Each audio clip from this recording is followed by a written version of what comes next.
Together, growing in faith, changing communities. Makatuyizwe Jesu Kristo. Namhlanje ithandwa zami ngifisa ukuba sibuke ivangeli likaMarkus isahluko sokuqala ivesi yamashumi 21 kuze kube amashumi 28. Iyangithinta inkonzo uMarkus asivezela iyona namhlanje. Usivezela inkonzo uJesu engena esinagogeni ngosuku lweSabatha. Abantu abaningi bayakhona bayokhuleka, abantu abaningi bayakhona beyozwa izwi likaNkulunkulu. Kodwa namhlanje ngifisa ukuba sithi ukubhekisisa kahle lensizwa ehlezi phansi. Uthi uMarkus insizwa enemimoya emibi. Asiqaleni lana ithandwa zami ngisibuza ngisiphendula ukuthi kungenzeka yini ukuthi sengishumayele kangaka, sengenze amamisa angaka, sengibe ngumpristi iminyaka emingaka, uthola ukuthi impilo yami has been captured by imimoya emibi.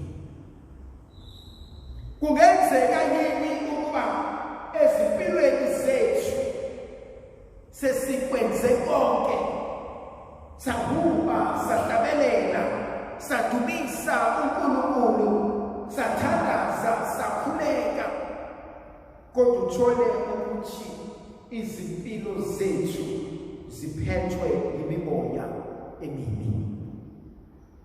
Kungenzeka yini ukuthi umshado wethu wakhiwe phekwesekelo samanga, phekwesekelo semithi, phekwesekelo senkohliso, phekwesekelo semimoya emibi?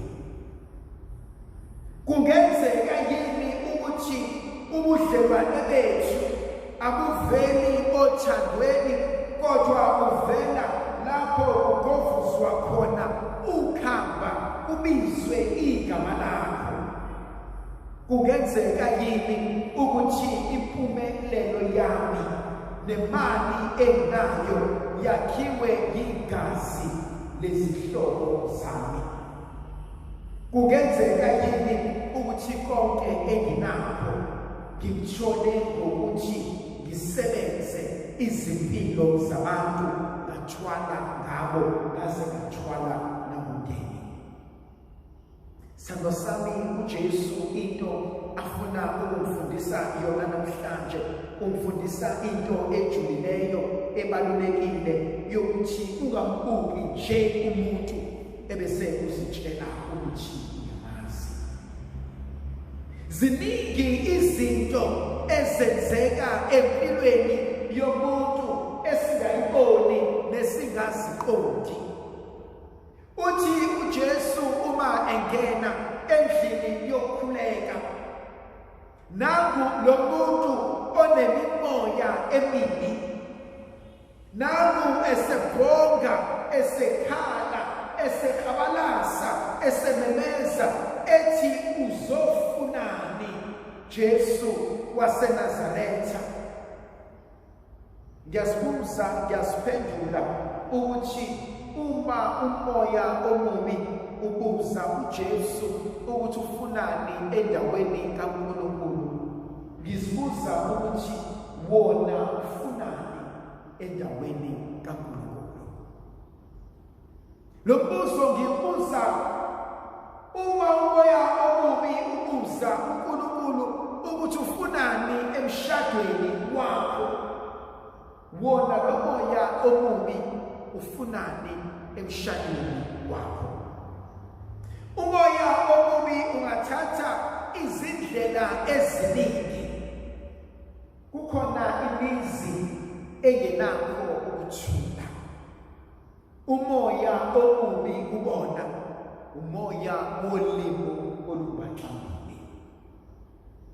Abantu abahlezi bexabana, abantu abahlezi bengafunani, abakwazi ukuhlalisana ngokuthula, abakwazi ukuhlalisana ngoxolo. Ngike ngathi bangishumayela ngikhuluma ngathi kumele siqaphele ukuthi abantu abanjani esibamema sibafake ezimpilweni zethu nasezinhlizweni zethu. Angikhulume ngithi ukuqoshamisa kancane thandwa zami, ngiyacela ukuqoshamisa kancane. Labantu osuke uhambe uthandane nabo, ulale nabo, uyabazi yini ukuthi abanye babo balala nezilwane?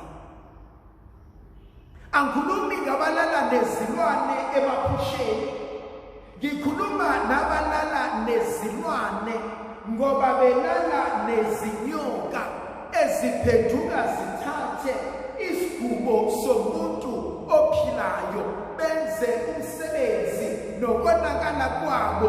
Uma sebeqedile basebephenduka babe zinyoka ukuze bakwazi ukuba nemali. Okunye engikubuzayo ukuthi kulaba bafowethu nodadewethu abathanda ukuba baphemparishwe, baphiwe izinto nezimali, bathengelwe nama-gifts, uyazi yini ukuthi le mali ophiwa ngayo yenziwa kanjani? Enye intombazane ixoxa indaba ukuthi yayivakashele isoka layo, ithi ngangena endlini yesoka layo sebehleli-ke sekuzokwenziwa into zakhona, umfana ebese yangena athi angikwazi ukulala nawe kodwa khona ozongena azenzele noma yini ayifunayo. Ithi intombazane mixoxa indaba, kwathi umfana esephumile kwaqhamuka inyoka enkulu ngendlela eyisimanga idonsa ukihamba. Yathi ifika le nyoka esaba intombazane kodwa umfana eyidonse ngamadlebe izokwenza noma yini.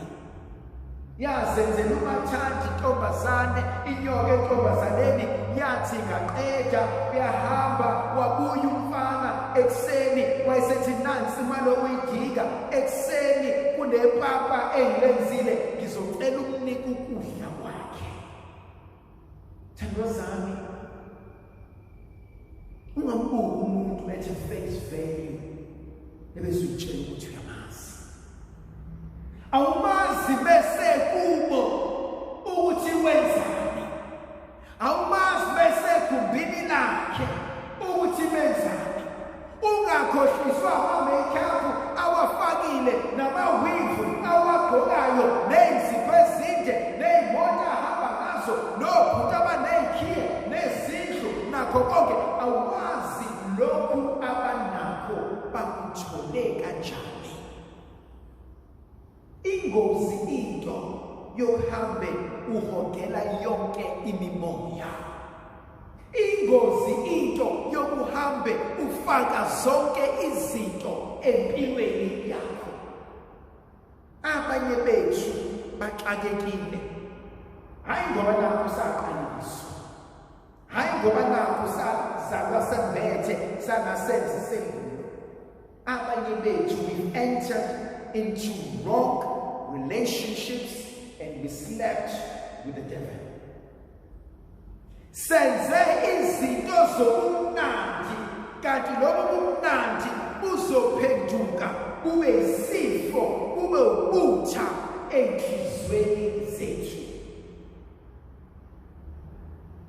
Uthi lo moya sawufikile yini ukuzobulala mina, ukuzoqeda ngempilo yami? Kodwa ungithusa kakhulu, moya ndini osaba umxosho yiwona obulala izimpilo zethu. wethu zami emzini yethu sizele izingane. Have you noticed ukuthi izingane zethu, some of them are angry people? They snap. Silokhu sikhohlisana sithi hayi manje stress osifanibani, hayi izinto azihambi ka. Be careful. Kupossible ukuthi kuneminye imimoya that is in operation empilweni zakho.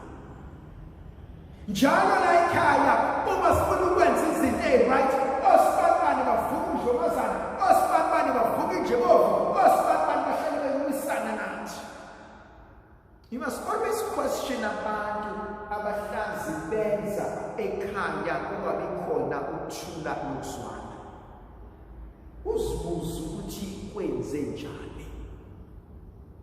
Khona into eyashiwo uFelix Hlophe ekhuluma yaqhatha nabantu abaningana ethi kulonyaka athi ladies yekani uyothwasa. Athi umuntu akaqonde nje eklinika ayothatha imishanguzo yakhe nendinga. Yaqhatha nabantu kodwa ineqiniso kubantu besilisa nabesifazane. Have you noticed bangaka abantu balabethu abathwasana? Ubungoma has become a trend. Sesebuyinto okudlalwa ngayo. And so uyazibuza ukuthi uzufinyelele la ethwaseni kahle kahle kwenzakalani. Go back to the days umuntu wayesangoma eyisalusi. Kwakuba khona indlela aphila ngayo nezinto nezigaba adlula kusona. Not every Tom, Dick and Harry just woke up today and decide to go to us and say zonke izinto azenze kumathanda. Hence ingakho namhlanje sesabona izangoma eziphila impilo ephambene nempilo yedlozi nempilo yobungoma. So we need to go back athi uPaul Pauli athi hlolisisani imimoya. Asibe sikude ekutheni masenze izinto hayi ngizobuza usifanibani vele unabantu abadala baphilona. Umndeni uxabanile izinto ayihambi kahle ngoba suke sapha sayothatha izinto engezona zethu. Indlovukazi yezulu maybe nathi sifisa sizivikele sikhanyisele kuyise nendodana